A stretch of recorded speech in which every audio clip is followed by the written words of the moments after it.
Everyone, welcome back to my channel ST education.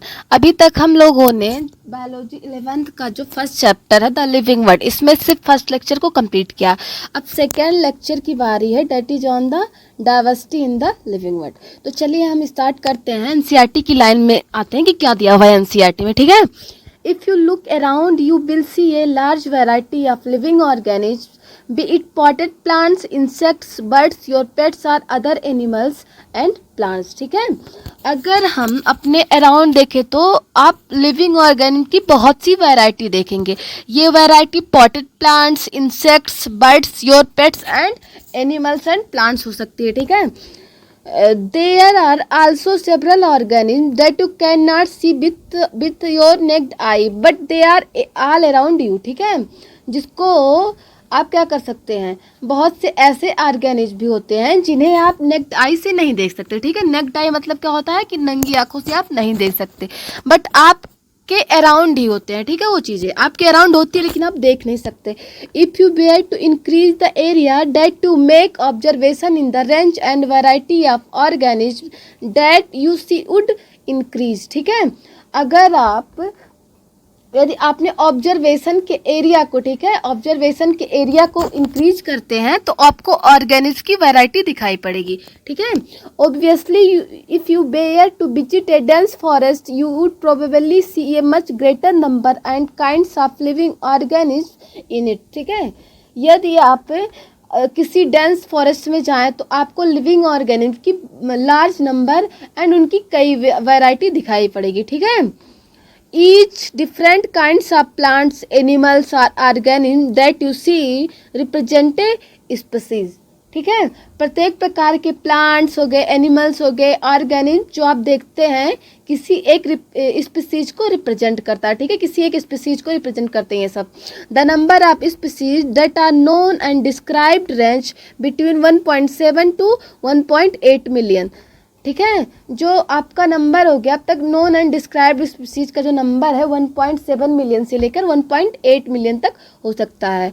This refers to biodiversity or the number and the types of organism present on earth. हम इसे biodiversity या क्या कहते हैं, earth पर present organism की number and types कहते हैं। ठीक है, we should remember here that as we explore new areas and even old ones, new organisms are continuously being identified। ठीक है, क्या दिया है, as stated earlier there are millions of plants and animals in the world। we know the plants and animals in our own area by their local names। ठीक है, जब क्या होता है, हम प्लांट्स एंड एनिमल्स को उनके लोकल नेम से जानते हैं। ठीक है, वर्ल्ड में कई मिलियन प्लांट्स एंड एनिमल्स, हम प्लांट्स एंड एनिमल्स को उनके लोकल नेम से जानते हैं। These local names would vary from place to place even within a country. ये लोकल नेम एक ही कंट्री के विभिन्न प्लेसेस के अकॉर्डिंग चेंज होते रहते हैं। जैसे कि आपका नाम यहाँ पे कुछ और है, दूसरी जगह कुछ और हो सकता है, मतलब ऐसे कंट्री मतलब क्या होता है कि ये लोकल नेम एक ही कंट्री के विभिन्न प्लेस के अकॉर्डिंग चेंज होते रहता है। ठीक है, probably you should recognize the confusion that would be created if we did not find ways and means to talk to each other to refer organisms we are talking about। ठीक है, hence there is a need to standardize the naming of living organisms such that a particular organism is known by the same name all over the world। ठीक है, प्रत्येक living organism का standardise name होता है। ठीक है, एक standardise name होता है जिससे वह पार्टिकुलर नेम से, ठीक है, अपने पार्टिकुलर नेम से सारे वर्ल्ड में जाना जाता है। This process is called nomenclature, और इस प्रोसेस को नोमेनकल्चर कहते हैं। ठीक है, obviously nomenclature or naming is only possible when the organism is described correctly and we know to what organism the name is attached to। this is identification। ठीक है, obviously nomenclature तभी possible है जब organism की, ठीक है, organism की describe correct हो। ठीक है, जिस ऑर्गेनिज्म को खोजा है वो करेक्ट हो एंड हमें जानते हैं कि यह नेम किस ऑर्गेनिज्म का है। ठीक है, उसे क्या कहते हैं, आइडेंटिफिकेशन कहते हैं। ठीक है, उसे आइडेंटिफिकेशन कहते हैं। In order to facilitate the study number of scientist have established procedure to assign a scientific name to each known organism. Study को फैसिलिटेट करने के लिए, फैसिलिटेट मतलब क्या होता है, इजी करने के लिए अनेक साइंटिस्ट ने प्रत्येक ज्ञात ऑर्गेनिज्म को, ठीक है, प्रत्येक नॉन ऑर्गेनिज्म को साइंटिफिक नेम देने की प्रोसीजर बनाई। ठीक है, क्या बनाई, इसको एक साइंटिफिक नेम देने की प्रोसीजर बनाई। This is acceptable to biologist all over the world. ठीक है, ये जो प्रोसीजर है इसे वर्ल्ड में सभी बायोलॉजिस्ट ने एक्सेप्ट किया है। ठीक है, इस प्रोसीजर को वर्ल्ड में सभी बायोलॉजिस्ट ने एक्सेप्ट किया। For plant scientific names are based on agreed principle and criteria which are provided in international code of botanical nomenclature. ठीक है, प्लांट्स के लिए साइंटिफिक नेम का बेस एग्री मतलब कैसे किया गया है, प्रिंसिपल एंड क्राइटेरिया है। ठीक है, इसका बेस क्या है, प्रिंसिपल्स एंड क्राइटेरिया, जिनको international code of botanical nomenclature कहते हैं। ठीक है, इसका जो फुल फॉर्म मतलब है international code of botanical nomenclature, किसका फुल फॉर्म है, ICVN का। ठीक है, ICVN का फुल फॉर्म ये पूछा जाता है नीट में। ठीक है, You may ask how are animals named? Animal taxonomists have evolved international code of zoological nomenclature मतलब ICZN। ठीक है, जो एनिमल्स टेक्सोनॉमिस्ट ने international code of zoological nomenclature बनाया, साइंटिफिक नेम है। ठीक है, ये इसका the scientific names ensure that each organism has only one name. Description of any organism should enable the people in any part of the world to arrive the same name. ठीक है, अगर आप जैसे एनिमल टेक्सोनॉमी ने international code of zoological nomenclature बनाया, scientific name की यह guarantee है कि प्रत्येक ऑर्गेनिज्म का एक ही नाम रहे। किसी भी ऑर्गेनिज्म के डिस्क्रिप्शन से वर्ड में किसी भी पार्ट में लोग एक ही नाम बता सके, किसी भी भाग में रहे। ठीक है, वर्ड में किसी भी भाग में रहे लेकिन वो एक ही नाम बता सके, हर जगह मतलब एक ही नाम से जाना जाए। They also ensure that such a name has not been used for any other known organism. ठीक है, यह सब इंश्योर करते हैं कि एक ही नाम किसी दूसरे ज्ञात ऑर्गेनिज्म का ना हो। ठीक है, सभी बायोलॉजिस्ट मिलके या जूलॉजिस्ट मतलब सभी साइंटिस्ट मिलके इंश्योर करते हैं कि एक ही ऑर्गेनिज्म का अलग मतलब अलग अलग ऑर्गेनिज्म का एक ही नाम ना रहे। ठीक है, biologist follow universally accepted principle to provide scientific names to known organism. Biologist known organism के साइंटिफिक नेम देने के लिए यूनिवर्सली एक्सेप्टेड प्रिंसिपल को फॉलो करते हैं। ठीक है, यूनिवर्सली एक्सेप्टेड प्रिंसिपल को फॉलो करते हैं। Each name has two components, the generic name and the specific epithet. प्रत्येक नेम के दो कंपोनेंट्स हैं, एक है जेनरिक नेम एंड एक है specific epithet. The system of providing a name with two components is called binomial nomenclature. इस system को जिसमें दो नेम के दो कंपोनेंट्स होते हैं उसे बायनोमियल नोमेनक्लेचर कहते हैं। This naming system given by Carolus Linnaeus is being practised by biologist all over the world. इस सिस्टम को किसने दिया है, कैरोलस लिनियस ने दिया है। इसका उपयोग ओवर द वर्ल्ड में, ठीक है, इसका जो यूज है ओवर द वर्ल्ड के बायोलॉजिस्ट करते हैं। ठीक है, this naming system using A 2 word format was found convenient. 2 word वाली नेमिंग सिस्टम बहुत कन्वीनियंट है। ठीक है, बहुत कन्वीनियंट है। Providing scientific names better. The scientific name of mango is written as Mangifera indica. जैसे अगर मैंगो की बात करें तो इसका जो साइंटिफिक नेम है ये Mangifera indica है। ठीक है, जो इसका साइंटिफिक नेम है वो है Mangifera indica. Let us see how it is a binomial name. In this name Mangifera represent the genus. जो Mangifera और जीनस को रिप्रेजेंट करता है। While indica is a particular species, जो इंडिका है particular species or a specific epithet. Other universal rules of nomenclature are as follow. Universal rule क्या है, ठीक है, biological names are generally in Latin and written in italics. They are Latinised or derived from Latin irrespective of their origin. ठीक है, अब क्या होता है इसमें कि जो बायोलॉजिकल नेम्स है जनरली लैटिन में होते हैं, ये इटैलिक्स में लिखे जाते हैं। ठीक है, इटैलिक्स मतलब तिरछे में लिखे जाते हैं। ठीक है, The first word in a biological name represent the genus, while the second component denote the specific epithet. जो फर्स्ट वर्ड होता है बायोलॉजिकल नेम का वो जीनस को रिप्रेजेंट करता है, एंड जो सेकेंड वर्ड होता है वो स्पेसिफिक एपिथेट को रिप्रेजेंट करता है, ठीक है। Both the words in a biological name when handwritten are separated, underlined are printed in italics to indicate their Latin origin, ठीक है। The first word denoting the genus start with a capital letter, while the specific epithet start with small letter. It can be illustrated with the example of Mangifera indica. जो first letter है, ठीक है, वो capital letter में रहेगा, लेकिन जो specific epithet है वो उसका जो फर्स्ट लेटर है वो स्मॉल लेटर से स्टार्ट होता है, ठीक है। Name the author appears after the specific epithet that is at the end of the biological name and is written in a abbreviated form. Example, Mangifera indica lin. It indicates that this species was first described by Linnaeus, ठीक है। अब हम आपको ये बताते हैं, इसमें एक मंजीफेरा का एग्जाम्पल दिया गया है, ठीक है। आपको इसमें मंजीफेरा का एग्जाम्पल दिया गया है। स्पेसिफिक एपिथेट के बाद बायोलॉजिकल नेम के एंड में ऑथर का नाम लिखते हैं, पहले ही आपको हमने बताया है। क्या होता है इसमें कि हम सबसे पहले किसका नाम लिखते हैं, ठीक है।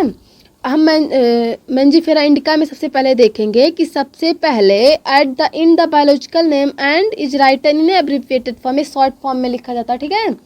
ये शॉर्ट फॉर्म में लिखा जाता है जो साइंटिस्ट का नाम रहता है। जैसे मंजीफेरा इंडिका हो गया, अब कैरोलस लीनियस ने इसको किया था, ठीक है। तो इसके साइंटिस्ट कैरोलस लीनियस थे, तो ये लिन हो गया लास्ट में, ठीक है। It indicate that this species was first described by Linnaeus, ठीक है। इसको ऐसे ही डिस्क्राइब किया गया है।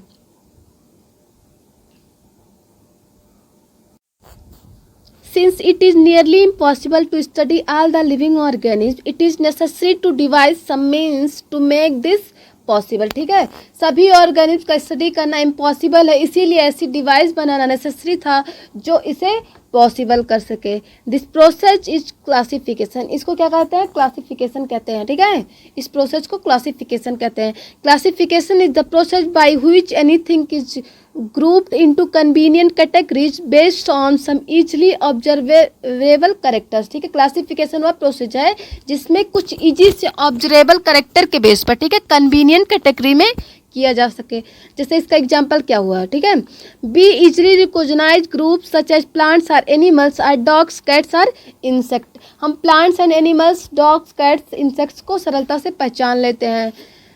The moment we use any of these terms, we associate certain characters with the organism in the group, ठीक है। हम इन टर्म्स का यूज करते हैं, उसी मोमेंट्स पर हमारे माइंड में इन ऑर्गेनिज्म के ऐसे कुछ करेक्टर आ जाते हैं जिससे उनका उस ग्रुप से संबंध होता है, ठीक है। जैसे कि अगर हम what image do you see when you think of a god, ठीक है। जब आप डॉग के बारे में थिंक करते हैं तो आपके माइंड में एक क्या इमेज बनता है, ठीक है। तो obviously each one of us will see dogs and not cats. तो अगर हम डॉग के बारे में सोचेंगे तो हमको क्या दिखाई देगा, डॉग दिखाई देगा, ना कि कैट दिखाई देती है, ठीक है। Similarly suppose we were, similarly क्या नाम है, सॉरी सिमिलरली नहीं, now if we were to think of all cetaceans we know what we are talking about. Similarly suppose we were to say mammals, you would of course think of animals with external ears and body hairs, ठीक है। तो जब आप एलिसेशियंस के बारे में think करें तो हमें पता लगा कि हम किसके बारे में चर्चा कर रहे हैं। इसी प्रकार मान लो हमें ममेल्स कहना है तो आप ऐसे एनिमल्स के बारे में सोचोगे जिसमें external ears and body hairs present हो। क्या प्रेजेंट हो, external ears and body hairs present हो। Likewise in plants if we try to talk of fruit the picture in each of our minds will be of wheat plants, ठीक है। यदि आप किसी wheat plants के बारे में सोचोगे, ठीक है, यदि आप किसी व्हीट प्लांट्स के बारे में सोचोगे तो आपको व्हीट प्लांट्स ही दिखाई देगा, ना ही कुछ और दिखाई देगा, ठीक है, ठीक है, और कुछ नहीं दिखाई देगा। नॉट ऑफ राइस और एनी अदर प्लांट्स, मैंने बताया कि अगर व्हीट के बारे में सोचोगे तो व्हीट ही आपको दिखाई देगा, ठीक है। Hence all these dogs cats, mammals, wheat, rice, plants, animals etcetera, ठीक है। Are convenient categories we use to study organism. इसीलिए हम सभी dogs, cats, mammals, wheat, rice, plants, animals etcetera को कन्वीनियंट कैटेगरी है जिनका यूज हम स्टडी में करते हैं, ठीक है, जिनका यूज हम स्टडी में करते हैं। The scientific term for these categories is taxa. इसमें क्या है, इन कैटेगरीज की साइंटिफिक टर्म टैक्सा है। Here you must recognise that taxa can indicate categories at very different levels. Plants also form a taxa. क्या होता है कि आपको एक्सेप्ट करना चाहिए कि टैक्सा डिफरेंट लेवल्स पर सही कैटेगरी को बता सकता है, ठीक है, जिनका यूज हम स्टडी में करते हैं। इन कैटेगरी की साइंटिफिक टर्म टैक्सा है। यहाँ आपको एक्सेप्ट करना चाहिए कि टैक्सा डिफरेंट लेवल्स पर सही कैटेगरी को बता सकता है। प्लांट्स भी एक टैक्सा है आपका। Wheat is also a taxa. Similarly, animals, mammals, dogs are all taxa. But you know that ये dog is a mammal and mammals are animals, ठीक है। व्हीट भी एक टैक्सा, इसी प्रकार एनिमल्स, मैमल्स, डॉग्स ये सभी टैक्सा हैं। बट क्या आप जानते हैं कि डॉग एक मैमल्स है, मैमल्स और मैमल्स एनिमल्स है, इसलिए animals, mammals and dogs different level पर टैक्सा को रिप्रेजेंट करता है, ठीक है। ये भी टैक्सा को रिप्रेजेंट करता है। देखिए नीचे दिया हुआ है, different animals, mammals and dogs represent taxa at different levels, ठीक है। Hence, based on characteristics, all living organisms can be classified into different taxa, ठीक है। करेक्टर्स के बेस्ड पर सभी लिविंग ऑर्गेनिज्म को डिफरेंट टैक्सा में क्लासीफाई कर सकते हैं। This process of classification is taxonomy. इसलिए इस प्रोसेस को हम क्या कहते हैं, टेक्सोनॉमी कहते हैं। External and internal structure along with the structure of cell development process and ecological information of organisms are essential and form the basis of modern taxonomic studies, ठीक है। Taxonomy is not something new. Human beings have always been interested in knowing more and more about the various kinds of organisms, particularly with reference to their own use. Taxonomy जो है आपकी वो कोई नई नहीं है। ह्यूमन हमेशा विभिन्न प्रकार के ऑर्गेनिज्म के बारे में अधिक से अधिक जानने का प्रयत्न करता है, पार्टिकुलर उन विषय में जो उनके लिए उपयोगी होते हैं, ठीक है। In early days human being needed to find sources for their basic needs of food, clothing and shelter. Hence their earliest classifications were based on the usage of various organisms, ठीक है। क्या होता है आपके जो पहले के इंसान थे, मतलब आदिमानव, अपनी basic needs food, clothing and shelter के लिए नए नए सोर्सेज सर्च करने पड़ते थे, इसलिए वेरियस ऑर्गेनिज्म के क्लासिफिकेशन का बेस यूज पर बेस्ड था। Human beings were since long not only interested in knowing more about different kinds of organism and their diversities. काफ़ी समय से ह्यूमन डिफरेंट टाइप्स के ऑर्गेनिज्म के विषय में जानने और उनकी डाइवर्सिटीज एंड उनके रिलेशनशिप में इंटरेस्ट लेता रहा है, but also the relationships among them, ठीक है। This branch of study was referred to as systematics. जो सिस्टमेटिक्स है स्टडी, इसकी जो स्टडी है, स्टडी की इस ब्रांच को क्या कहते हैं, सिस्टमेटिक्स कहते हैं, ठीक है। The word systematics is derived from the Latin word systema, which means systematic arrangement of organism. Systematic Latin word systema से आया है, which means organism की systematic arrangement, ठीक है।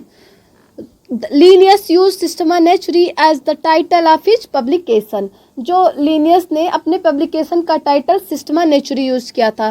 The scope of systematics was later enlarged to include identification, nomenclature and classification, ठीक है।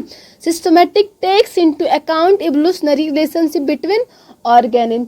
जो आपके लीनियस थे वो अपने पब्लिकेशन का टाइटल सिस्टमा नेचुरी यूज किया। सिस्टमेटिक्स में आइडेंटिफिकेशन, नोमेनक्लेचर एंड क्लासिफिकेशन को शामिल करके इसके एरिया को बढ़ा दिया गया है। सिस्टमेटिक्स में ऑर्गेनिज्म के इवोल्यूशनरी रिलेशनशिप पे भी ध्यान दिया गया है, ठीक है। तो आज हम यहीं पे अपना टॉपिक ख़त्म करते हैं। Thank you.